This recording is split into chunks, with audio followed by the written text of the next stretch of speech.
आज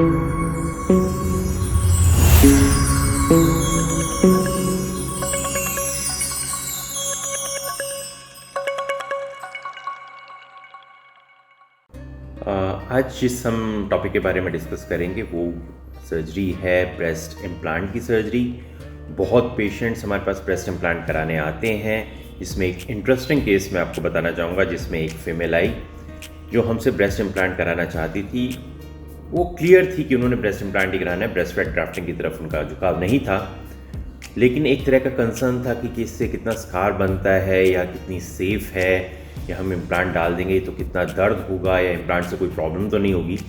और उनकी 2 बेटियां भी थी जिसका वो इम्प्लांट कराना चाहती थी। उनकी जो बेटी थी वो पैडेड ब्रा पहनती थी,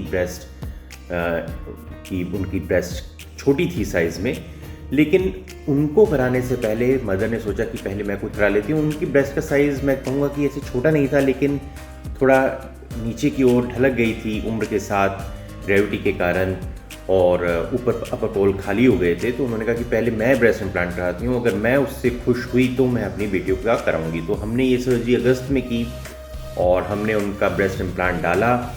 बहुत डरी हुई थी सर्जरी के वक्त कि पता नहीं क्या होगा, कितना उसका रिज़ल्ट आएगा, क्या नहीं आएगा। तो फिर हमने जब ये सर्जरी कर दी तो उसके बाद हमने उनको एक अगले दिन डिस्चार्ज कर दिया, फिर बुलाया उनको, 1-2 ड्रेसिंग की और फिर उसके बाद उनके स्टिचेस आउट करके 10 दिन पे वो चली गई। वो अब हमसे 2 महीने बाद मिलने आई हैं। She is very happy. उनके हस्बैंड भी बड़े खुश हैं अपने रिज़ल्ट से।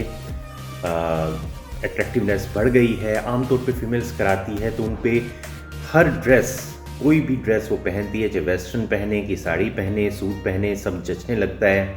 ये सर्जरी कराने के बाद उनकी एक अट्रैक्टिवनेस की वैल्यू बहुत ज़्यादा अपनी नज़रों में और अपने पार्टनर की में और सोसाइटी की नज़र में बढ़ जाती है। वही मोर कॉन्फिडेंट फील करती है। तो उसके बाद अब उन्होंने डिसाइड किया, अब हमसे मिलने आई और उन्होंने कहा कि अब वो अपनी बेटियों की एक एक करके ब्रेस्ट इम्प्लांट सर्जरी करेगी। She is so happy. जो स्कार मार्क था वो ब्रेस्ट के नीचे आता है, वो दिखाई नहीं देता, और वो धीरे धीरे अगले 6 महीने में बिल्कुल ही बैठ जाता है, कुछ उसमें दिखाई नहीं देता। और अगर फेयर स्किन है, जो कि उनके साथ केस था, तो वो ब्रेस्ट स्कार बिल्कुल ही ख़त्म हो जाता है। हमेशा सब मेमरी इंसिजन देना चाहिए, ये गोल्ड स्टैंडर्ड है ब्रेस्ट इम्प्लांट सर्जरी का।